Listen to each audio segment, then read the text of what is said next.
আজ আমরা চলে এসেছি ষষ্ঠ শ্রেণীর বাংলা পাঠ্য বইয়ের একটি কবিতা নীরেন্দ্রনাথ চক্রবর্তীর লেখা ভর দুপুরে।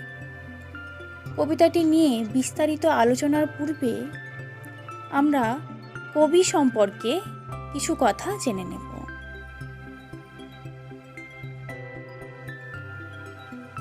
নীরেন্দ্রনাথ চক্রবর্তীর জন্ম 1924 খ্রিস্টাব্দে। জন্মস্থান বাংলাদেশের ফরিদপুর জেলাতে। তিনি সত্যযুগ নামে একটি পত্রিকার সঙ্গে যুক্ত ছিলেন। তা থেকেই ওনার কর্মজীবনের শুরু। পরবর্তীকালে তিনি আনন্দবাজার পত্রিকার সঙ্গে যুক্ত হয়েছিলেন।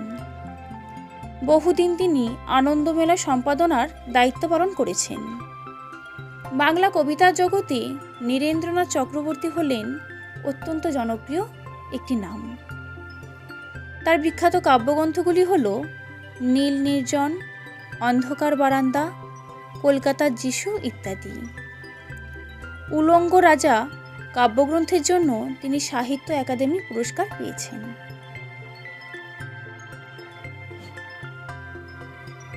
এইবার আসি মূল কবিতায়। নীরেন্দ্রনাথ চক্রবর্তীর ভর দুপুরে। ভর দুপুর বলতে দিনের মাঝামাঝি একটি সময়কেই বোঝায়, যা আমরা দুপুর বেলা বলে জানি। কবি নীরেন্দ্রনাথ চক্রবর্তী গ্রাম্য পরিবেশের একটি চিত্র এঁকেছেন। গ্রামের দুপুরবেলার নানা ঘটনা তিনি এই কবিতার মাধ্যমে তুলে ধরেছেন আমাদের কাছে। চলো কবিতাটি দেখে নেওয়া যাক। ওই যে অসৎ গাছটিও তো পথিক জনের ছাতা, তলায় ঘাসের গালচেখানি আদর করে পাতা।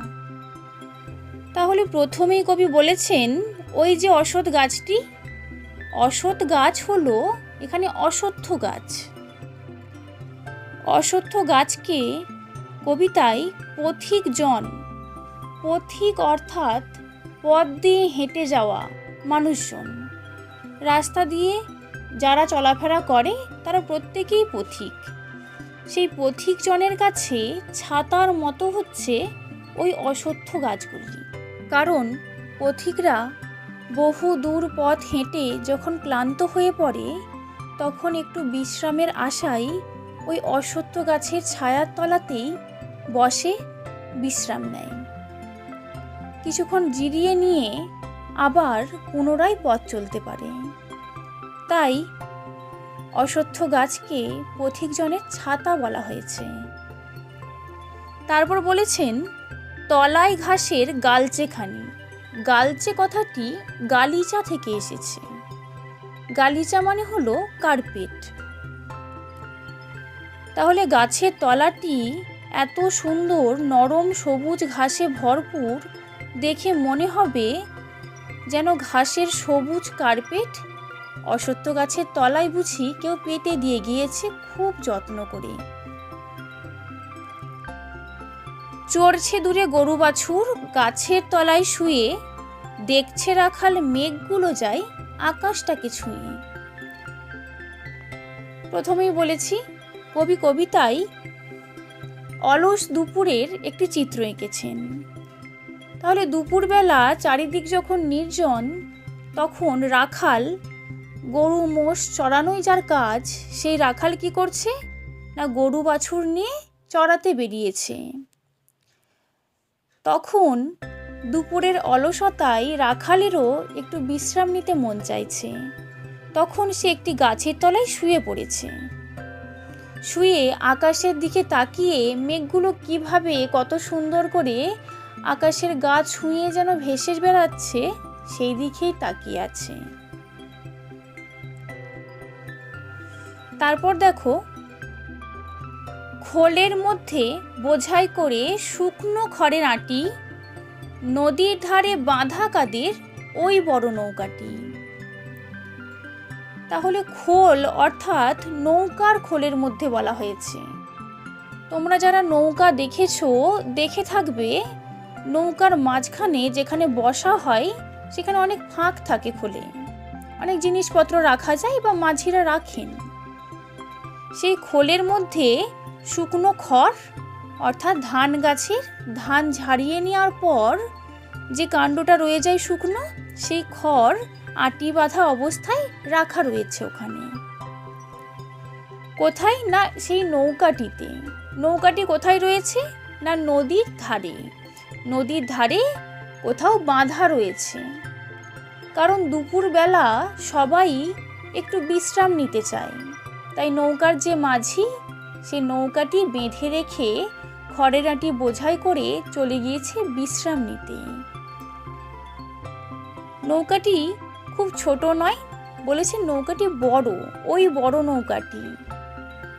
পর দেখো, কেউ কোথা নেই, বাতাস ওড়ায় মিহিন সাদা ধুলো। তাহলে দুপুরবেলাটা এতটাই নির্জন, এতটাই শুনশান, কোনো মানুষজন আশপাশে দেখা যাচ্ছে না, কোথাও কেউ নেই। শুধু কি দেখা যাচ্ছে না বাতাস বয়ে চলেছে, আর ফাঁকা মাঠে মিহিন একদম সূক্ষ্ম, একদম সরু, একদম সূক্ষ্ম ধুলো, যেগুলো বাতাস দিলেই উড়ে যাবে এমন, সেই ধুলোগুলো কি করছে, ওই যে হাওয়া বইছে তাতে উড়ে বেড়াচ্ছে। আর কোনো পশু পাখি মানুষজন কোনো কিছুই দেখা যাচ্ছে না বিশেষ। ভর দুপুরে যে যার ঘরে ঘুমোচ্ছে লোকগুলো। তাহলে এই যে ভর দুপুর, অর্থাৎ এই দুপুর বেলা কি করছে সব লোকজনেরা না যে যার ঘরেতে সকাল থেকে কাজকর্ম করেছে, দুপুরবেলাটা একটু বিশ্রাম নিচ্ছে, আবার বিকেল থেকে পুনরায় কাজ শুরু করবে। তাই দুপুরবেলাটা কেউ বাড়ি থেকে আর বের হচ্ছে না, প্রত্যেকেই বিশ্রাম নিচ্ছে। কেউ ঘুমাচ্ছে, কেউ বাড়িতে বিশ্রাম নিচ্ছে। শুধুই কি আর মানুষ ঘুমোয়? যে জানে সেই জানে, আঁচল পেতে বিশ্বভুবন ঘুমোচ্ছে এইখানে। তাহলে দুপুরবেলা শুধুই কি মানুষরাই ঘুমায়? আমরা মানুষদের দুপুরবেলা বিশ্রাম নিতে দেখেছি, কিন্তু দেখবে সকাল থেকে শুরু করে আমাদের যে পৃথিবী, যেখানে আমরা থাকছি, বসবাস করছি, সেটাও মুখরিত হয়ে ওঠে। কারণ সকল ব্যস্ততা সকাল থেকেই শুরু হয়ে যায়। দুপুরটা যেন তার বিরতি মাত্র, কিছুক্ষণের জন্য বিরতি দিয়ে পুনরায় বিকেল থেকে সেই ব্যস্ততা আবার শুরু হয়ে যায়।